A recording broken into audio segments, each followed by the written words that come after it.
Giants fans, Giants fam, it's your boy Giants Broly back again with another video. Once more, I got some more stuff to get off my chest. Alright, here we are once again on the precipice of another big decision. Same way with the Daniel Jones, how they let it run down to the last minute, the Daniel Jones contract situation. Here we are once again. Now only this time it's Saquon Barkley. I'm starting to think that Joe Shane just has a flair for the dramatic. He likes to put himself in these high pressure situations and drive the fan base crazy at the same time, wondering what's going to happen. Are they going to get the deal done or not? You know, things of that nature. I think by letting it run down to the last minute and all these contract situations, I just think he has a flair for the dramatic. He likes to put himself in those kind of situations. The only situation that didn't come down to last minute was the Dexter Lawrence situation. And the only reason he got that one done as fast as he got it done was because he needed the cap room. He needed that money to be able to sign his draft class and, free agents and things of that nature, and to have money for, preseason. Because without them getting that deal done, he wasn't going to be able to sign his draft class. So that's the only reason why he got that one done as fast as he did. But getting back to the topic of the video, Saquon Barkley. In my heart of hearts, if I was a betting man, I would say that they definitely get a contract done before the deadline. But I'm a pessimist at nature. And, I'm the kind of person where I have to see it to believe it. So that pessimism is leaning me towards they might not get a deal done. He might play under the franchise tag for this year. I don't see there's any scenario in which he sits out. I don't think that's beneficial for him. I don't think that's beneficial for the team. So I think he plays. It's just a matter of, do they get a long-term deal done, or does he play under the franchise tag for 1 year? I'm going to come out and say it. If he plays under the franchise tag this year, next year, y'all can say goodbye to Saquon Barkley. And it's going to hurt my heart because he's my favorite player on the team. He plays my favorite position in all of football. And, as you can see, I got, his jersey on. So I spent a good amount of money on Saquon Barkley, memorabilia or paraphernalia or whatever you want to call it. I have 2 or 3 jerseys. I have t-shirts with him on it. Just a lot of stuff that I've purchased, not only Giants related, but Saquon Barkley in particular related. And I'm still mad about the amount of money that I spent on Odell Beckham paraphernalia that I can't wear or has no use for now because he's no longer on the team. I'm still upset about that. So me saying that should let you know where I'm leaning as far as whether I want him to be a part of this team going forward. And to answer the question, it would definitely be yes. I definitely want him on the team long term, not only because he's my favorite player on the team, but because, like I said, I spent a lot of money on Saquon Barkley stuff, so I'm not trying to have that go to waste.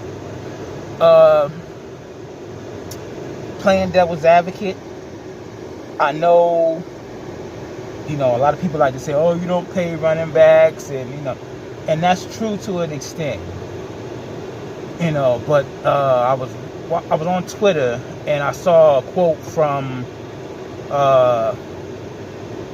Darius Slayton, and he said he was equating the Giants situation, not paying a running back because nobody's paying running backs to, he said, that's like you not buying your wife a diamond ring because 31 other guys decided that their wives weren't worth a diamond ring.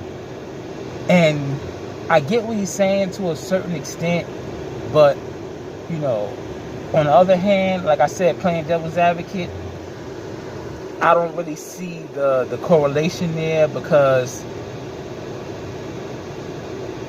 you can't be the only team paying high value for your running back when this is not a running back market. It's been proven that running backs don't, win championships, and that's not nothing new. That's been the case. Outside of a handful of backs that you could say were responsible for their team's, offense being, centered around them, and the days of Emmitt Smith are gone. The days of the running back being the center of the team, focal point of the offense, are long gone.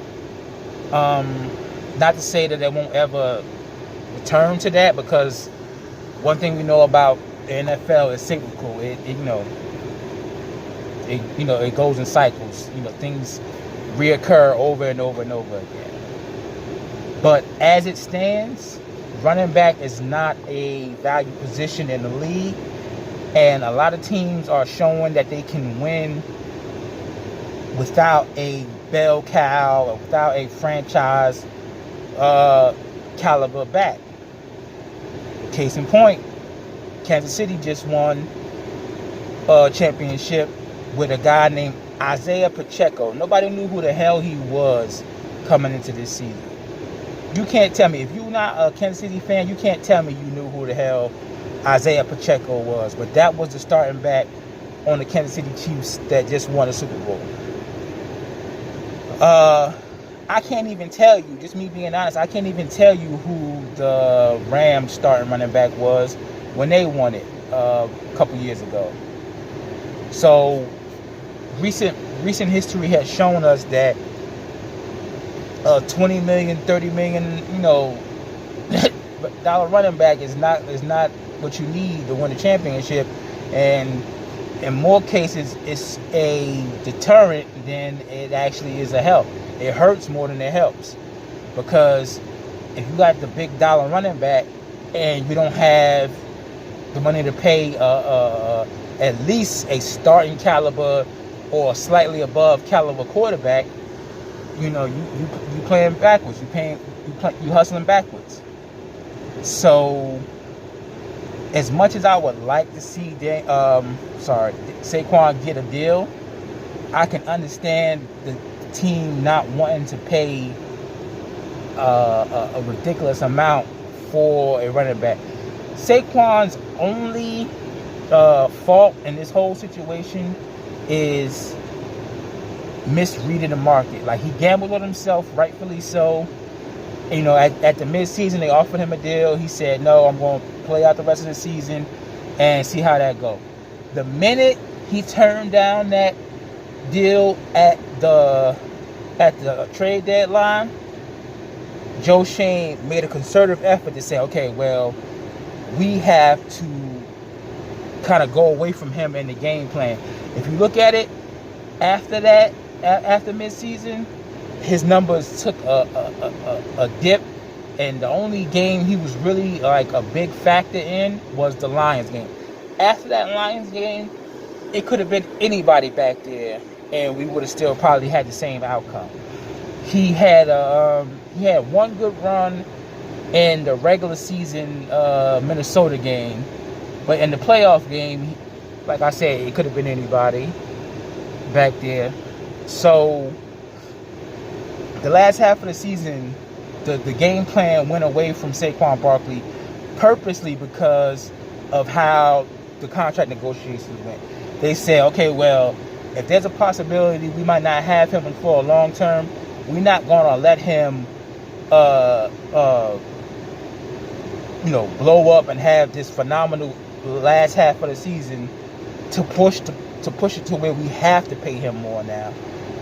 And right or wrong, that's just how business is done. And like I said, I may not agree with it, but that's how it goes in the league sometimes, So it wasn't that his ability took a hit.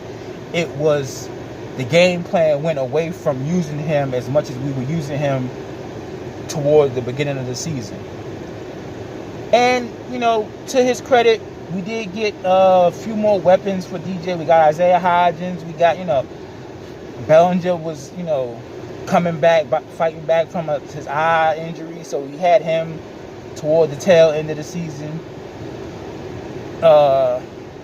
He got a little bit more rapport with Richie James and, of course, Darius Slayton. That's his guy. So pass catching improved. The passing game improved slightly.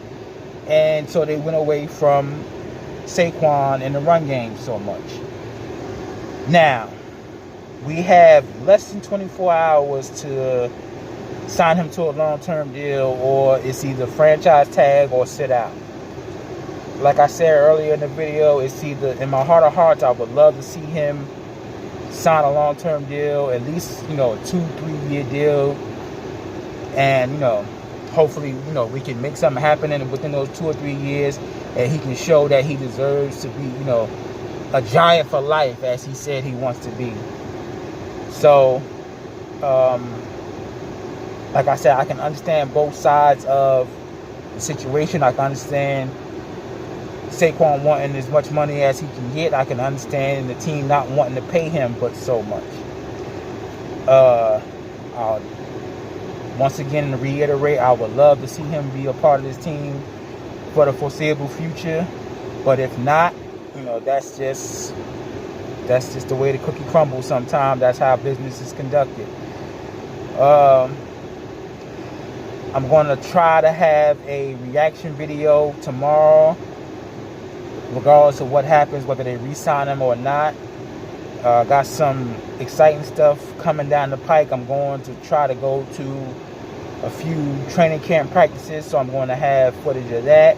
I'm going to have more videos talking about some exciting topics. Try to get somebody up here with me to, you know, conduct and have conversations with. For now, that's it. That's all. Holla at your boy, Giants Broly. I'm out.